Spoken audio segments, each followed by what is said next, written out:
이제 돌아와서 자 그렇다면 우리가 심채경 박사님이 사랑한 인간 이 주제를 들으셨을 때 고민이 많으셨다고 그랬잖아요. 너무 고민을 많이 했어요. 일단 사랑이란 무엇인가부터 시작해야 했고 우리는 어떤 사람을 사랑하는가? 우리가 사랑한다는 것은 사실인가? 실제로 무엇을 사랑하는 것인가? 이런 생각을 사실 되게 많이 했어요. 너무 많은 고민을 쓸데없이 많이 했는데 우리 이제 쓸데없는 얘기하는 프로그램이니까 그 제가 좋아하는 작가 중에 이제 알랭 드보통이라는 알랭 작가 드보통. 있는데 이 작가가 사랑에 관한 3부작을 쓰면서 이제 좀 사랑에 대해서 말하는 작가의 대표 작가 중에 한 명이 됐어요. 이제 알랭 보통의 책에서는 사랑이란 주제, 남녀 간의 사랑이란 주제를 놓고 여러 방면에서 조명을 하는데요. 그 작품을 보면 우리가 이렇게 연애를 하고 사랑하는 사람을 만나고 하는 게 그 사람을 정말 사랑하는 걸 수도 있지만 그 사람과 함께 있는 이 순간에 나를 사랑한다는 거예요. 내가 이렇게 멋진 식당에 가서 맛있는 걸 먹고 있는 나. 멋진 어떤 상대방과 함께 동반하여서 이 풍경과 분위기를 즐기고 있는 전시되는 나를 나. 사랑한다는 거예요. 그 지적이 저는 굉장히 많이 와닿았고요. 그래서 저는 제가 사랑하는 사람은 어떤 사람인가, 나는 누구를 사랑하는가를 생각했을 때 일단은 남편분은 아니신 것 같고. 서론이 너무 길었나요?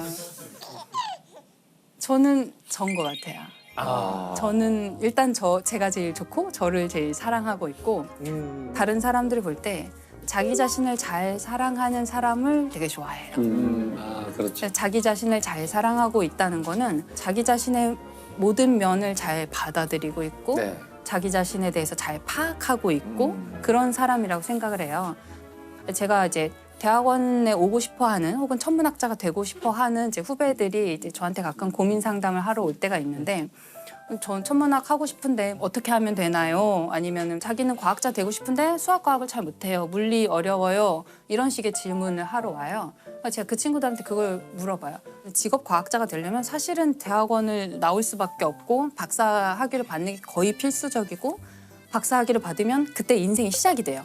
이 과학자로서의 삶은 박사 학위를 받으면 끝이 아니라 그 시작에 햇병아리 박사가 돼요. 어떡해.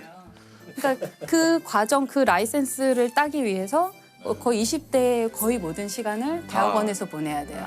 남들은 대기업에 학부만 졸업하고 대기업에 취직해서 대리 달고 과장 달고 하는 동안 난 계속 연애하고. 아직 대학원생이고 아직 대학원생이고 아직 대학원생인 거예요. 그래서 그 대학원생에 대한 밈이 그렇게 있군요. 그렇죠. 세상에서 예. 제일 불쌍한 사람, 뭐 집에서 자고 있던 대학원생, 뭐 이런 식, 예. 뭐 이런 식으로 맨날 항상 밈이 저는 전혀 몰랐는데. 농담 있어요. 원래 소년이 잘못하면 소년원에 가고 대학생 잘못하면 대학원에 간다고. 유명한 말이죠. 예. 우프다 우퍼. 네. 그러니까 그게 그 시간을 다 버틸 수 있는지 나는 그게 가치 있다고 생각하는지 내가 그 내 젊은 날의 시간과 모든 기회비용을 다 투자하고 희생하고 할 만큼 내가 이것을 가치 있다고 판단하느냐 저는 그거를 제일 먼저 물어보라고 해요. 너 자신에 대해서 알아야 돼. 천문학을 아는 것보다 너 자신에 대해서 먼저 탐구해보기를 바란다. 그 얘기를 항상 하거든요.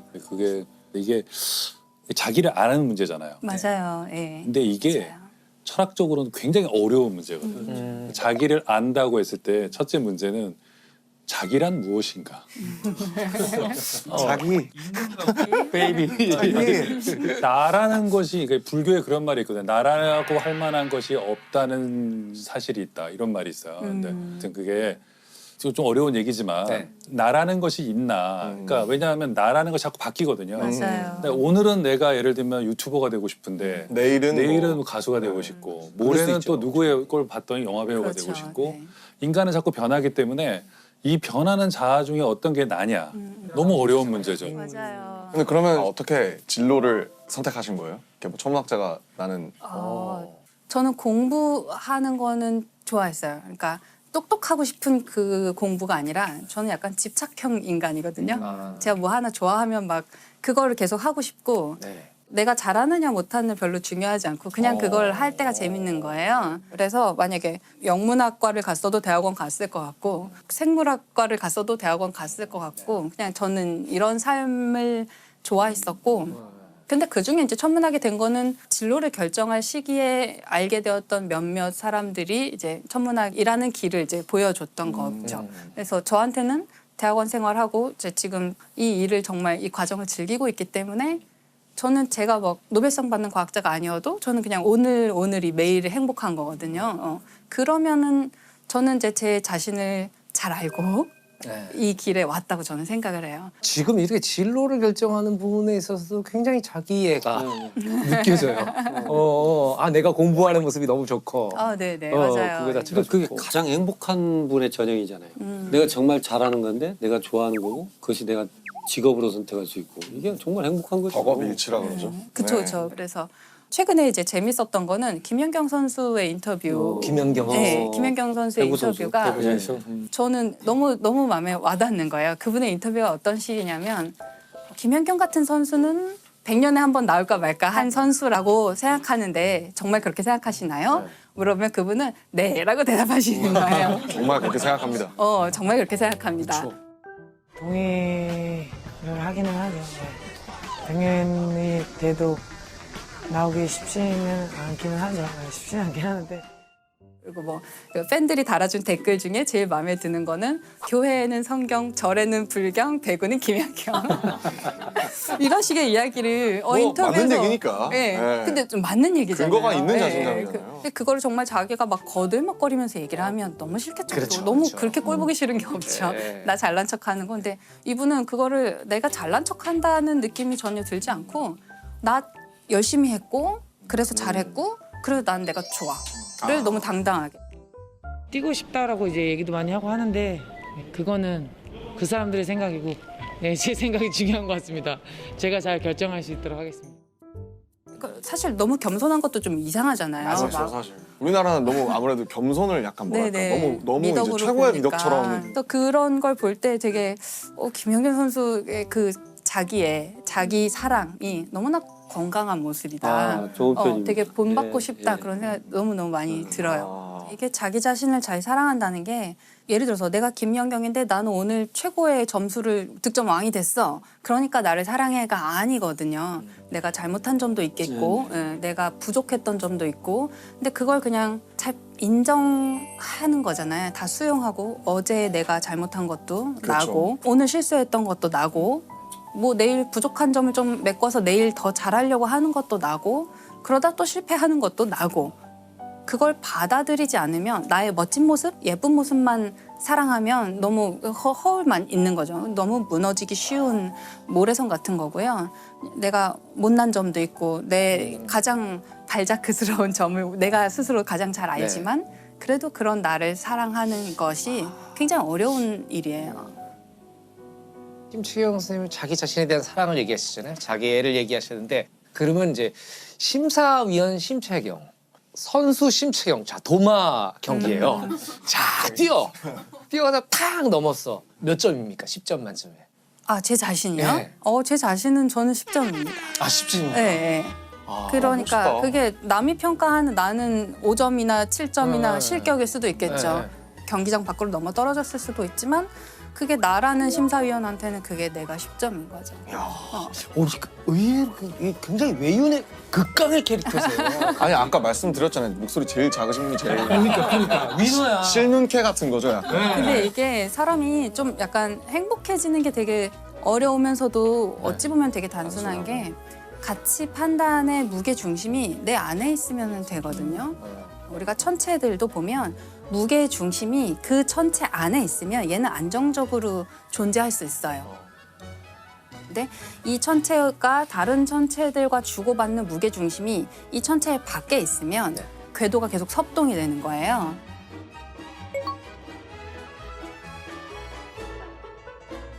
저는 가치 판단의 기준도 그게 자기 안에 있을 때 좀 더 안정적으로 살 수 있는 것 같아요. 그래서 좋아요를 눌러준 사람이 별로 없더라도 괜찮고. 그렇죠.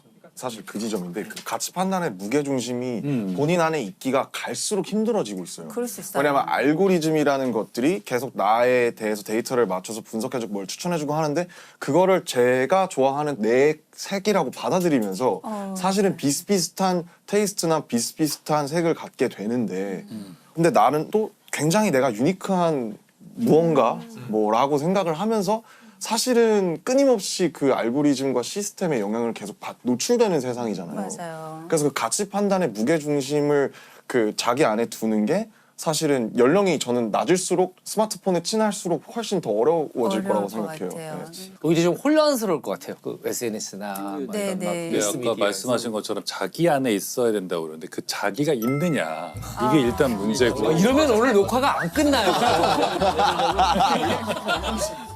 이걸 좀 반대로 생각해 보면 나의 경계를 조금 희미하게 흐릿하게 두는 것도 저는 좋은 것 같아요. 그래서 좋아요 수에 집착하는 나 어때? 상관없잖아요. 그럴 수도 있다. 예, 알고리즘이 추천하는 대로 그 알고리즘 아주 충실하게 따라가서 그걸 취향이 내 취향이라고 생각하는 나 또 어때? 예, 그것도 괜찮다고 저는 생각하거든요. 그래서 내가 나라는 자기 자신을 너무 촘촘하게 너무 가둬놓으면 그 안에 무게 중심을 잡는 거는 발레리나가 발끝으로 서 있는 거랑 똑같은 거예요. 너무 쉽게 무게 중심이 흔들릴 수 있어요. 근데 내 자신이 아주 바닥에 그냥 철푸덕 주저앉아 있거나 누워 있다고 생각하면 무게 중심을 내 안에 유지하기가 너무 쉽거든요. 그래서 그런 면에서 조금 자기 자신한테 너무 엄격하거나 너무 어떤 특정한 모양으로 내가 있기를 기대하지 않는 것도 괜찮다고 저는 생각하거든요.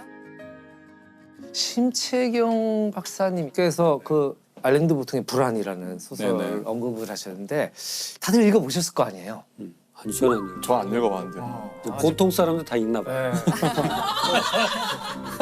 이게 자꾸 웃으면 안 되는데 웃겨요. 가끔. 예. 저는 좋아하는 책인데요, 네. 사실은. 어떤 이게 책이에요? 불안이 우리말로는 책 제목이 불안이라고 번역이 됐지만 원래는 지위 불안이라는 원제인데 손가락 그림이 나와요. 손가락이 하나 있을 때는 행복한 거예요. 우울하지 않아요. 근데 더 큰 손가락이 등장하면 이제 우울해지는 거예요.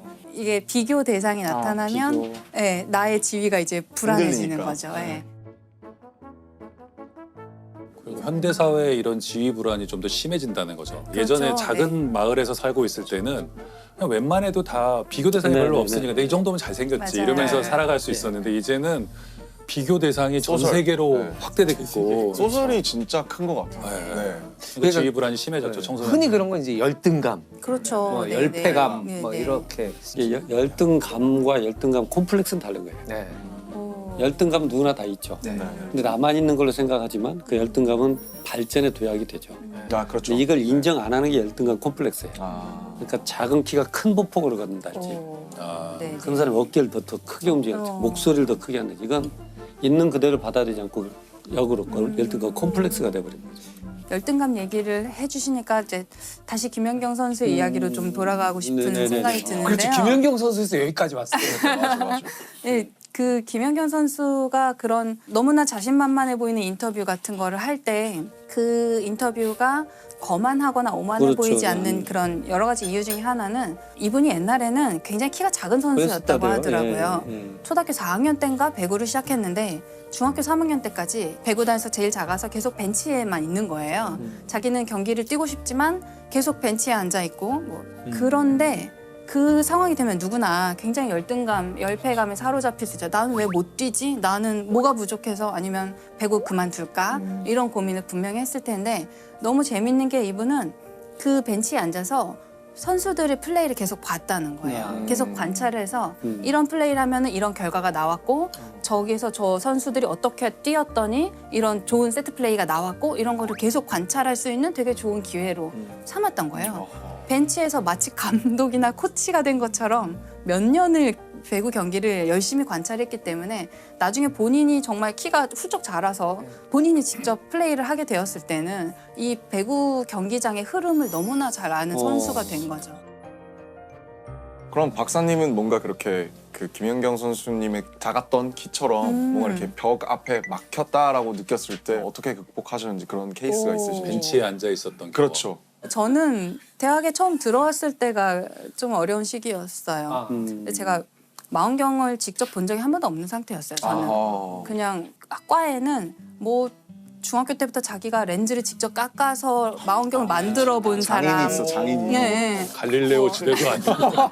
전문학자 하기 힘들다 힘들어. 네, 아주 어릴 때부터 관측을 많이 해본 사람 집에 굉장히 큰 경통의 망원경이 있는 사람들이 많은 거예요. 그리고 제가 잘 모르는 별자리 신화 이야기를 막 어. 끝도 없이 나오는 거예요. 그럴 주눅 때 들었겠다. 완전히 엄청. 주눅 들죠. 완전히 주눅 들고 나는 별자리도 모르는데 학교에서는 별자리 가르쳐주지 않아요. 그러면 저는 계속 교양이 없는 상태로 교양이 없는 인간이 되는 거예요. 이제 그게 너무 이제 처음에 주눅 들기가 쉬웠거든요. 저는 그게 처음에 되게 어려웠는데 저는 좀 시간이 지나면서 제가 할 수 있는 일을 찾기 시작했어요. 예를 들어서 과학은 우리가 팀을 이루어서 일을 하기 때문에 계산 잘하는 친구가 너무 필요하고요. 컴퓨터 코딩 잘하는 친구가 필요하고 그래프를 너무 멋있게 누구나 이해할 수 있는 좋은 그래프를 그리는 친구가 또 필요하고요. 또 뭐 펀드가 필요하니까 과제 예산을 잘 따오는 어떤 다른 동료나 선배가 필요하고 그 모든 사람들이 팀을 이뤄서 일해요. 그 중에 제가 할 수 있는 역할을 이제 찾는 거죠. 네, 그게 뭐였어요? 그렇게 하면 돈을 따오는 일? 돈을 따오려면 아직 좀 더 거물이 돼야 예. 되고 예. 쉽지 않구나 그거. 네, 저는 뭐 저는 왜 그래프 그리는 것도 그래프 예, 그리는 코딩하는 일, 것도 코딩, 좋아하고 네. 그런 면에서 또 저는 꾸준히 가만히 앉아서 계속 그 자리에 앉아 있는 걸 잘해요. 사실은 그건 저도 재능이라고 생각해요. 저는. 재능이에요. 네. 쉽게 질리는 사람도 있는데 너가 열심히 하고 하다가 다 못하겠으면 나한테 주고 가. 너 가. 그럼 내가 앉아서 나머지 하고 있을게. 오케이. 어, 네. 그러면 이제 다음날 그 친구가 와서 그렇죠. 또 네. 잘하는 거예요. 그래서 저는 운이 좋게도 과학은 팀을 이루어서 일을 하니까 저도 어딘가에 톱니바퀴가 맞는 데가 있는 거예요. 잘 찾아 들어가면. 제가 욕심을 막 부려서 저라는 퍼즐이 안 맞는 엉뚱한 곳에 가서 저를 막 끼워 넣으려고 하면 너무 괴로운데 그냥 그 순간에 그 팀에서 내가 할 수 있는 일을 계속 찾는 거죠. 그러면은 그럭저럭 지낼만 해요. 그럭저럭 행복할 수 있고 그럭저럭 실패하지 않을 수 있어요. 과학은 매일매일 좋다. 조금씩. 팀으로 일할 수 있고 문학은 그런 거 안 돼요. 맞아, 그렇죠. 맞아. 팀으로 만들면 싸워요. 누가 서문을 쓰고 뭐 이럴 순 없잖아요.